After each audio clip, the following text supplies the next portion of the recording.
agabanya ibinure, agabanya za lipids uruhu rwacu rwaremanywe.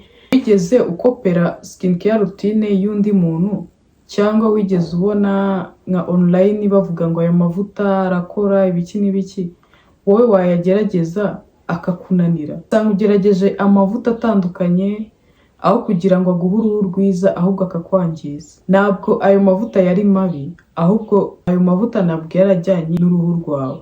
Mu kanya turaza kureba ukuntu oily skin wayitaho n'ukuntu dry skin wayitaho, izo skin type zombi aho zitandukaniye, ku buryo ki ushobora kumenya uko wavura ibibazo bigiye bitandukanye izo skin type zombi zikunda guhura nazo.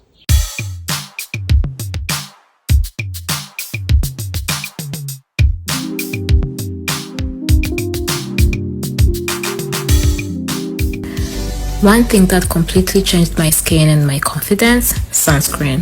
For the longest time, I skipped it thinking it was optional. But once I made it a daily habit, my skin started looking healthier, brighter, and more even. Skin type ni biology. Ntabwo ari shining ngo kuri aho uri kubona uruhu rwawe ruyaga, hoya. Ni biology iba iri behind yo kuba umuntu yagira uruhu runaka rutandukanye n'urwa mugenzi we.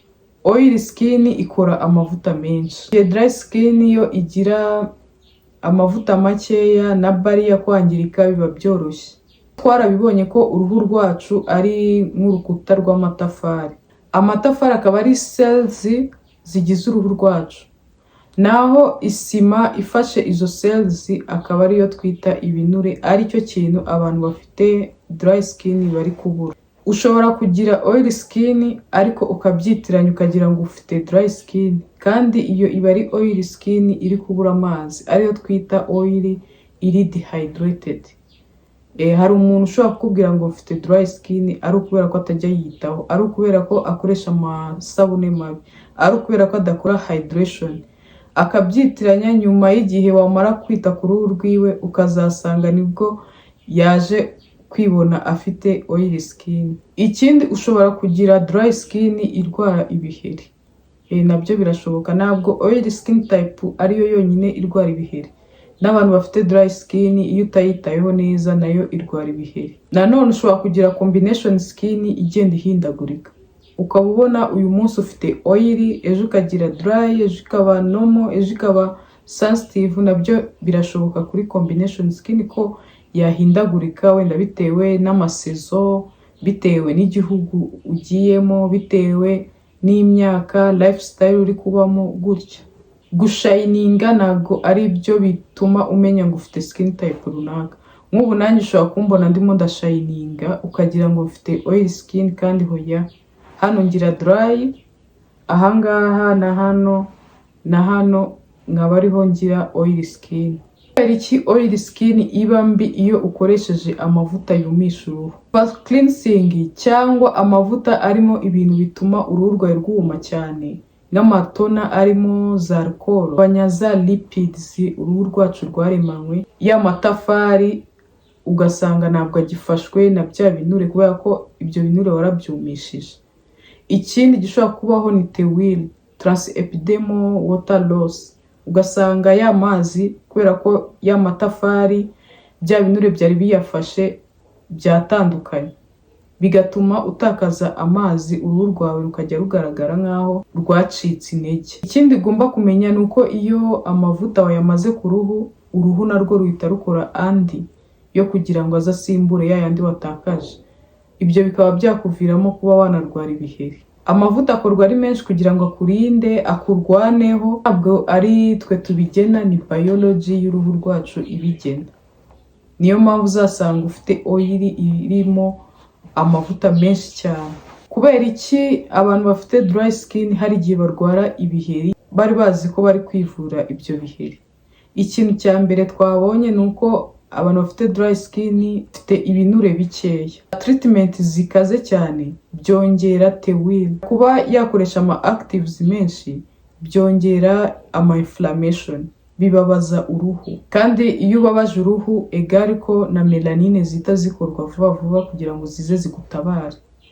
kandi melanine nanone iyo zikozwe egari ko ku ruhu rwawe tuhita tubona ruriho ama dark spot. Ikindi, gukoresha ama treatment menshi cyane bitinza gukira, kuko imwe ishobora no gukansoringa indi, bishobora kongera ama irritation, kongera amabara ku ruhu. Dry skin ikenera amavuta ari pairing barrier, urugero nka anti-wrinkles, ikagufasha kongera bya binure.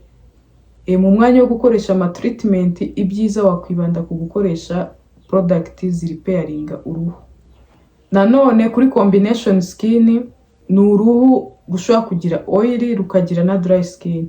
Uruhu rugoye cyane kurwitaho. Igihe urwitaho wakoresha product zanditseho ko zikora kuri all skin type, cyangwa ugakoresha ahari dry ugakoresha product za dry, ahari oil ugakoresha product za oil.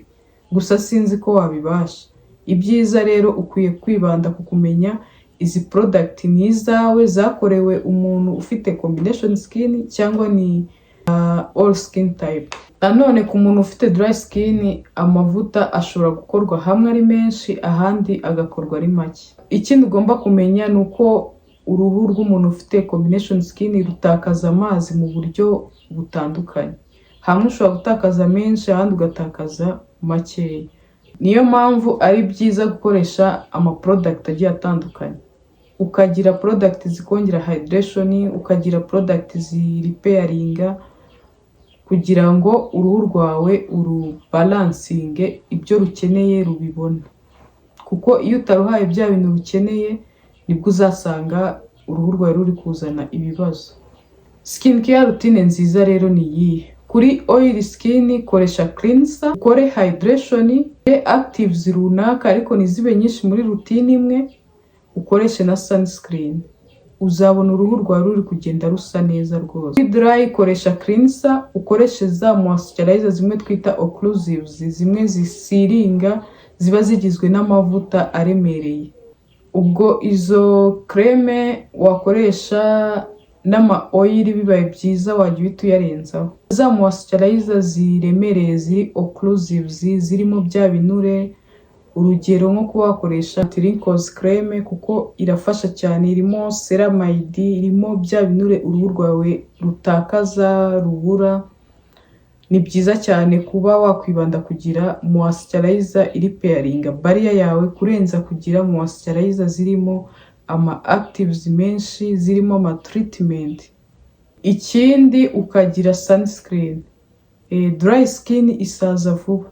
Ni byiza cyane kwirinda izuba ku kigero cyo hejuru kugira ngo byibura ufatirane uruhu rwawe rwe gusaza imburagihe. Kuri combination skin, kubalansinga nibyo byiza. Ukamenya niba uri bukoreshe product za oil aha n'aha, cyangwa niba uri bukoreshe za all skin type, kugira ngo uruhu rwawe rutaza kuzana ibibazo. Uruhu rwawe ntabwo rwananiranye, ahubwo ni wowe utari warusobanukirwa. Ubutaha nzakubwira uburyo ki watandukanya pagging hamwe n'ibiheri. Pagging ni kwa kundi ukoresha product nshya ikahita igutera ibiheri. Noneho ushobora kugira ngo ni ibiheri ukareka iyo product ukajya ku zindi, nabyo bikaba gutyo gutyo. Rero nzakubwira uburyo ki ushobora gutandukanya ni pagging cyangwa ni ibiheri, n'icyo ugomba gukora kugira ngo bitangiza uruhu rwawe.